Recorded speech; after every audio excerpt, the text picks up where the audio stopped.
Okay. It's not loud enough yet. I can't think of nothing to say. Well, Sign her up for the Liars Club right now. stand up over here, Mama Pat. There's first place. Mama Pat, stand up over here and keep on talking. Okay, this good looking man here, he is good looking, isn't he? Keep on going, keep on going. Okay, oh, I'm so glad you people are here to. How about the volume? Can you hear me? Yeah. Okay, Well, yeah, but I got reverb control. when do I punch the button? I already did, Mama Pat.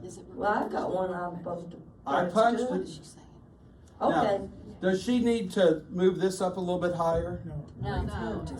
Keep on talking, let's hear the reverb. Keep on talking. okay, my daughter's handling my camera. That's good. Is that good? Okay. Are you Good. ready? I'm ready. Okay. I'm not gonna do this. You don't, Well, I let need me you get from it it. fixed. She needs to put that on her belt loop or on her pants.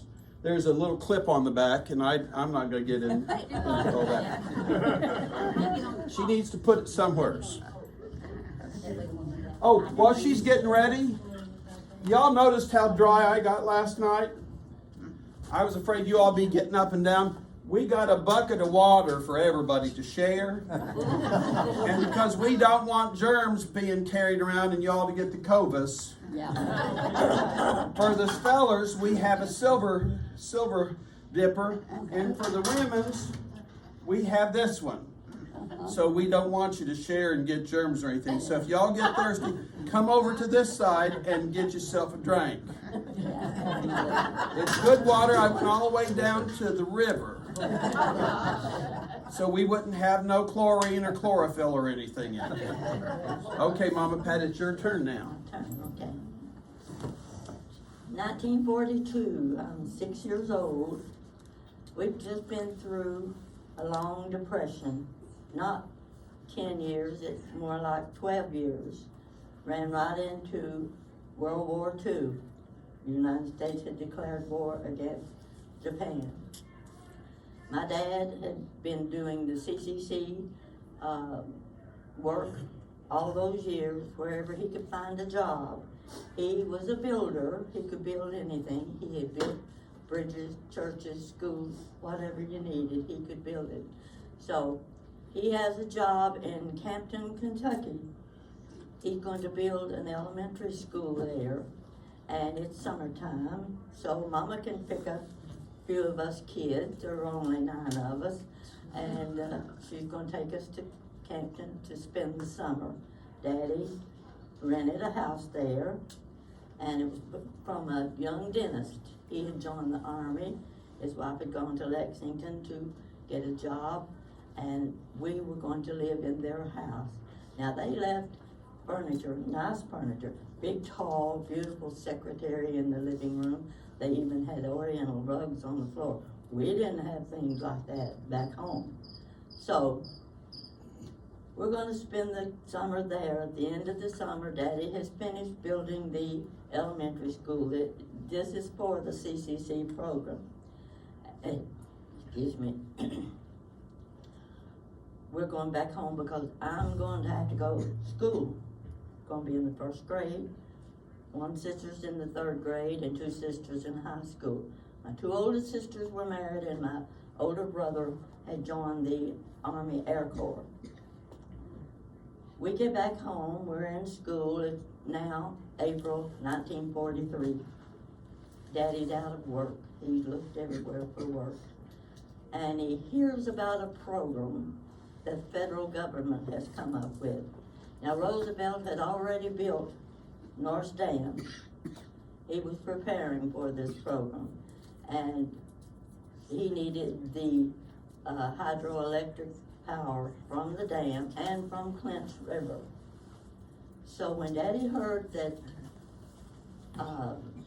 they were going to be hiring thousands of workers in Tennessee, he got in his car and he went down 80 miles, came back a couple of days later, And he looked at my mother and he said, "Ma, start packing, we're moving to Tennessee." He had gotten a job with the federal government. He was going to be building houses and dormitories, thousands of them. They started out with about 3,000 and it moved up to 5,000, and they were gonna have 90 dormitories. The federal government had brought in 1,000 house trailers for people to live in.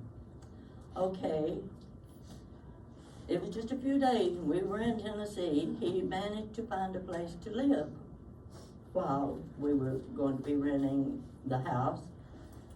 And when we got there, I thought my mother was gonna have a nervous breakdown when she saw where we were going to be living. It had been an old cafe, left in rubble, trashed, and she was gonna have to clean it up, try to get it in livable condition for us. There were 5 of us kids going, and Mom and Daddy. So the house itself had 7 rooms, 2 bedrooms, and the kitchen was the typical big, huge coal wood stove. Had the double sinks, you know those big, deep double sinks the restaurants used to have? Well, my little brother and I used to take our baths in those sinks. Because for one thing, our bathroom had a 4-foot long clawfoot tub. My dad was a big man, he got stuck in that bathtub. So we had a branch behind the house, nasty old branch, everything in those days. You didn't have pesticides in those days. And so we had to worry about rats. Rats would come up through the sewer line, so we didn't go to the bathroom by ourselves. Always 2 of us going to the bathroom at the same time. Across the street was the Clinch River, but we couldn't see the Clinch River from our house because there was a long building about 2 blocks long blocking our view. This building was called the Magnet Knitting Mills. They employed about 200 to 300 men, and they manufactured ladies' nylon hose. Now I'm telling you, when World War II started, nylon hose was the #1 priority issue for women, because you've heard about the rationing. Everything was rationed. Food was rationed, tires, gasoline, children's shoes. They could get 3 pair a year. And so the wives of the men, after they joined the army, they took over their jobs, but they weren't manufacturing nylon hose anymore. They were making parachutes for the war effort. Now up the street, 2 doors up from us, was a little cafe called Denny's Cafe. Now you've got all of these men coming to Oak Ridge to find jobs. They also had to find places to live. Almost impossible. We had moved into Clinton, Tennessee, which was 11 miles from the Manhattan Project. And they had rationed gasoline. They had 22 miles a day they had to drive. Where were they going to get that much gas? Because the ration stamps wouldn't allow them that much. So they carpooled. You would have 4 to 6 men in a car going from Clinton to the new place. Now I want to go into this place where the Manhattan Project was going to be.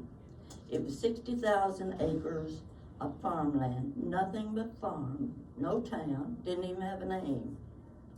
So they came in and they said, "We're buying up your farms, we want you packed up and gone."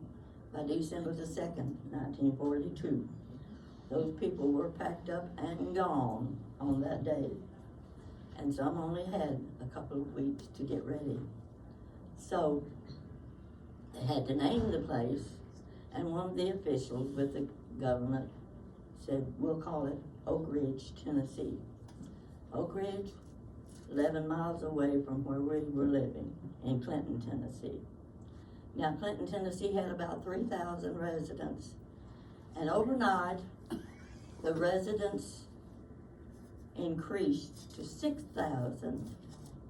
No place to live. Some of them came in those little humpback trailer families. The men mostly left their cars at home because they couldn't get enough gas, couldn't drive cars anyway. And if you didn't have a car, you walked to work. If you didn't walk to work, you took a bus. Oak Ridge, they had brought in about 1,000, no, wait a minute.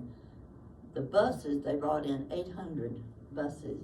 Now that seems like an awful lot of buses, but they were moving up to like 30 and 40,000 employees in Oak Ridge, Tennessee, a place that had just been farmland. So we had to leave our school with 6 weeks left in the school year. You know what that does to kids, taking us out of our school and dumping us somewhere else, and we don't know anybody. So we were very upset, just like my mother was upset about where we were going to be living. But when she realized that all these men were carrying their army tents in and were parking them anywhere they could get them. Now I remember these army tents. One sat in our backyard. One man knocked on our door and said, "Would you let me sleep in your basement at night?"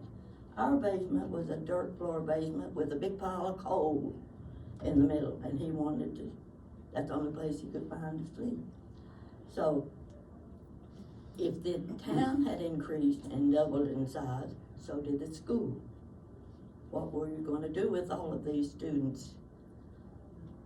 They had to have double session, morning, afternoon. My 3 sisters and I went to school in the morning.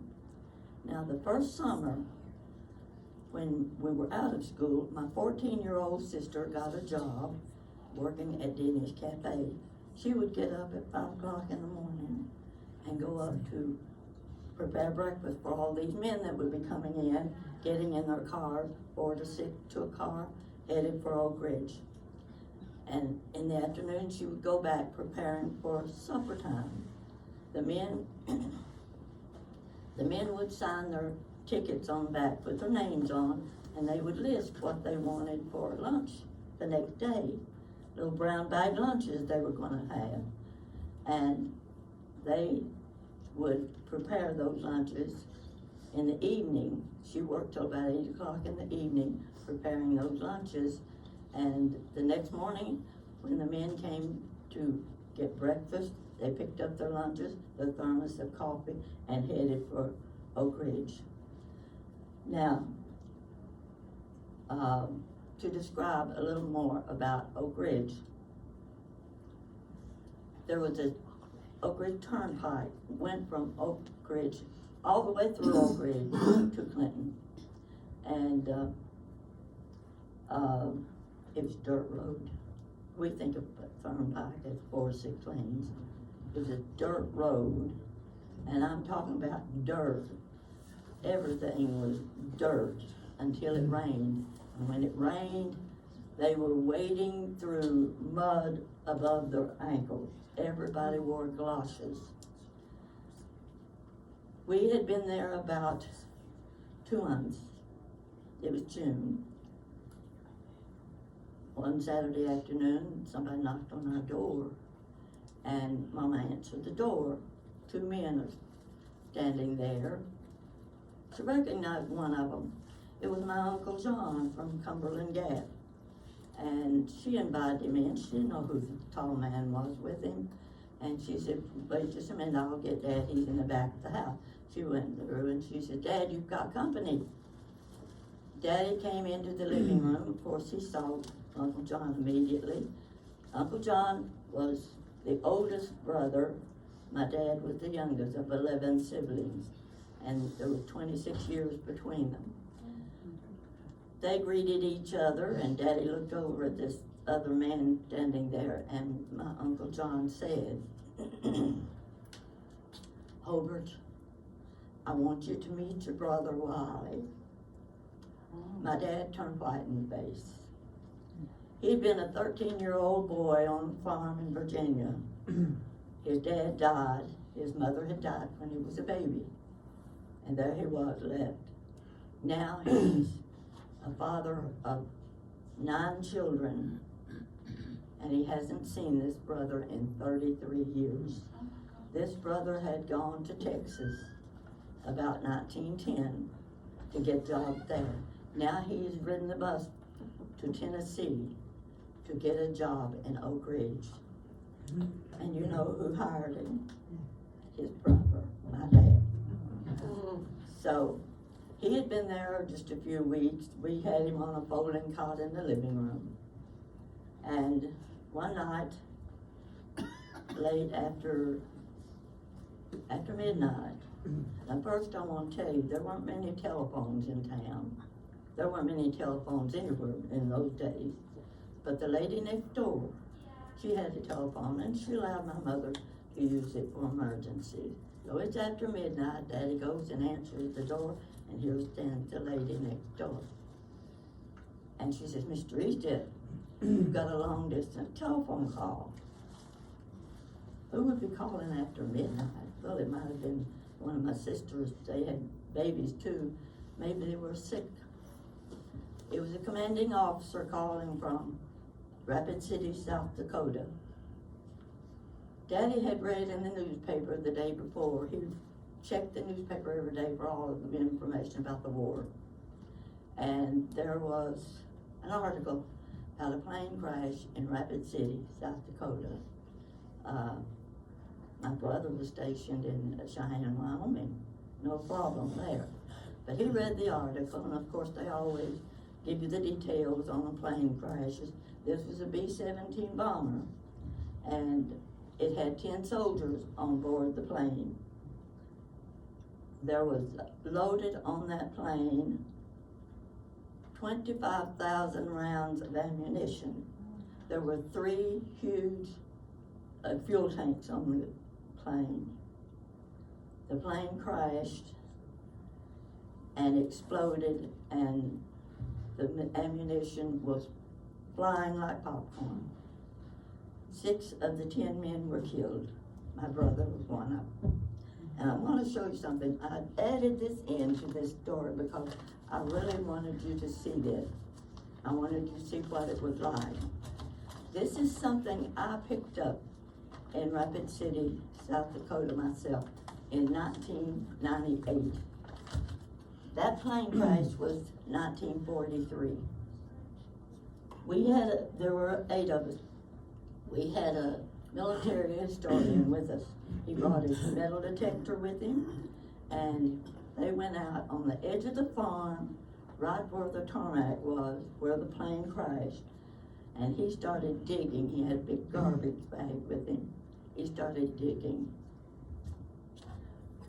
This is a piece of the metal from my brother's plane from 1943, because there was only one plane that crashed there. This is what I want you to see. Can you see it? This is a spent bullet dated 1942 that came from the plane that my brother was killed in. And so the young man, he gave me several pieces. He said, I want you to take this home with you. This is the only thing left of my brother, a spent bullet. And I've had it for years now. I just needed to add that in to let you know how my family fit into World War II. Okay, my sister and brother-in-law moved to Oak Ridge.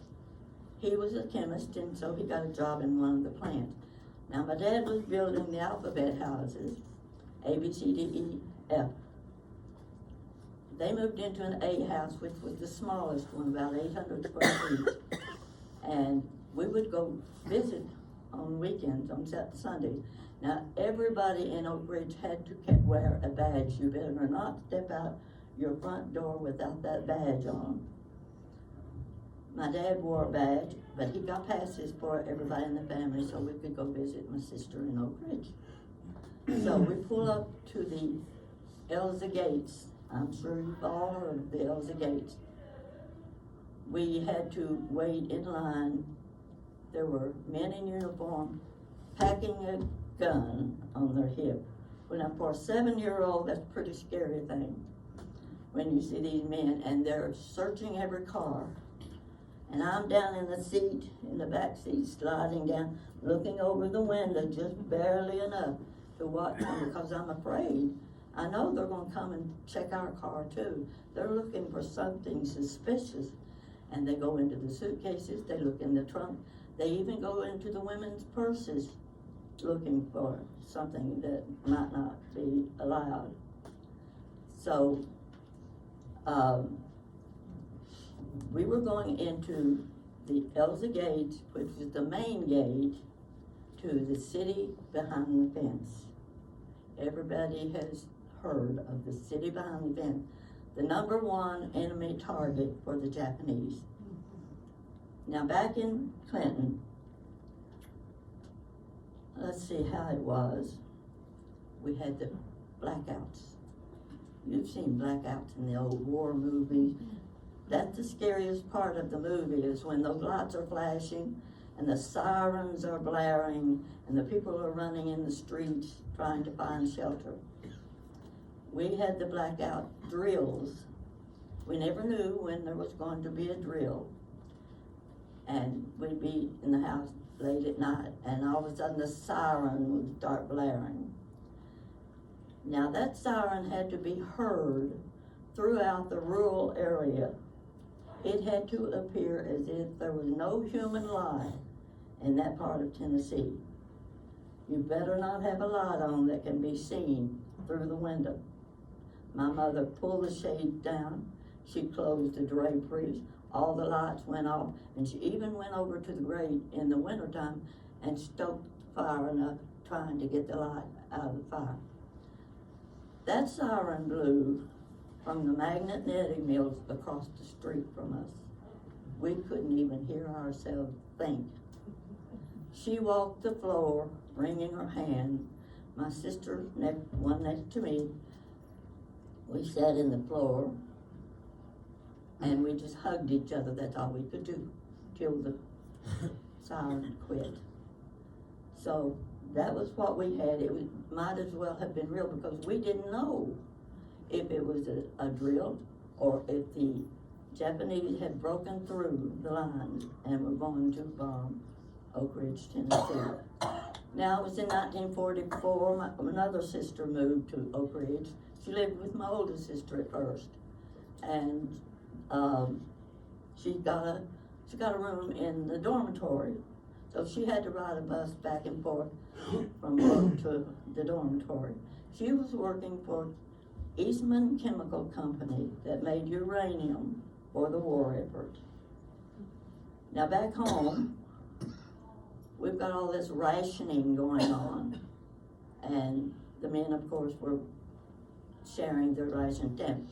Now, I also have, and you can't see this from here, but you can see it later, I have ration stamps with me. You can look at these closer if you've never seen any. That's what these are right here. Colors, numbers, and letters stood for a specific thing that you could get. There were certificates. This is a certificate that belonged to my sister's father-in-law, and it was for a worn-out tire tube. He had to turn those in to the government, and they would give him a certificate to buy a new tire, but they always had to turn the old one in. And if you were using a ration stamp to buy sugar, meat, whatever it was, you couldn't just hand them a ration stamp. You had to have that book with you. You had to show them that you were tearing that stamp out of that book. They had to see proof that it was yours, and that's how that was done. And when you didn't use the full book of stamps, they were turned in to the government, and the next month you got a new set of stamp book. There were 4 stamp books.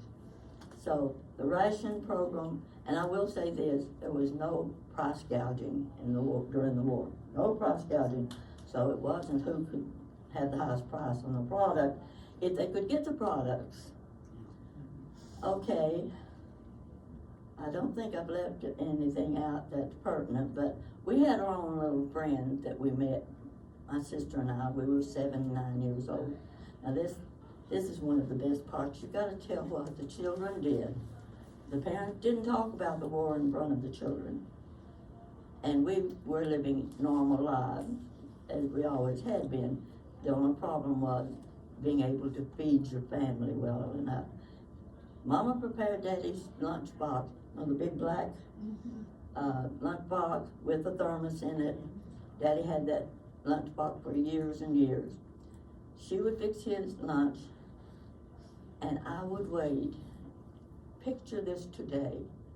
I would wait for my daddy to come home from work so I could see what he had left in his lunchbox. Couldn't wait, because sometimes he didn't have time to eat. And it might be a dried half cheese sandwich. It might be a boiled egg. And I would open that lunchbox and see that he had something left. That was a treat to me. I was just thrilled, because I look forward to that every day, opening my daddy's lunchbox for his leftovers.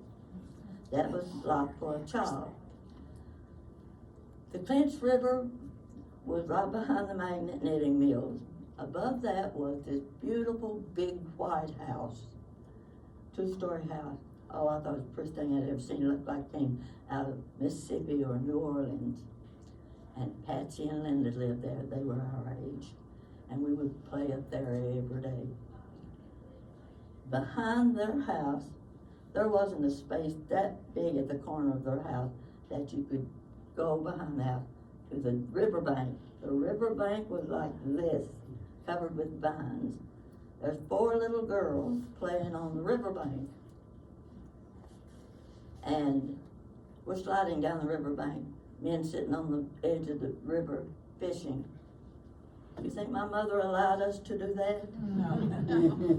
My mother never knew we did that. She never found out till we were grown and older what we did.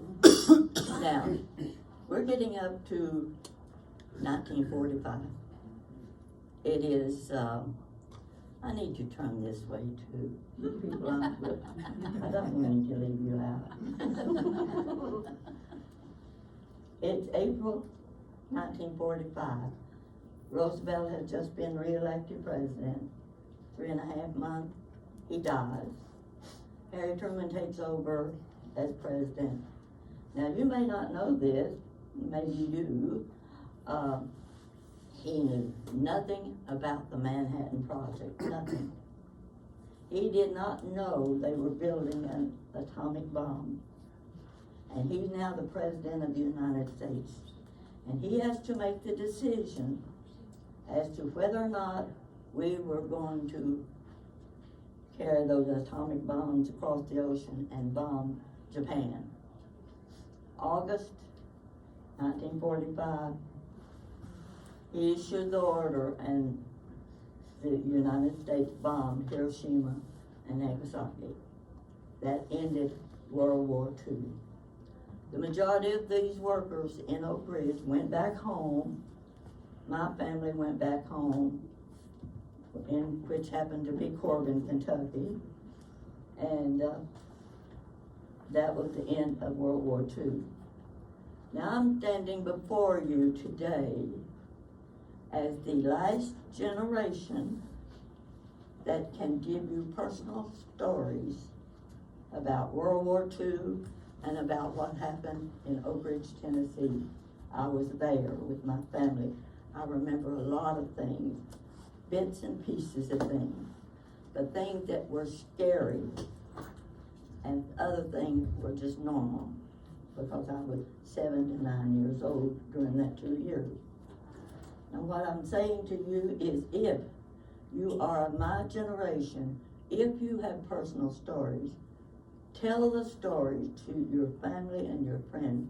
Write those stories down, because when we're gone, there will be nothing and nobody to tell you that World War II even existed. So that's my story today.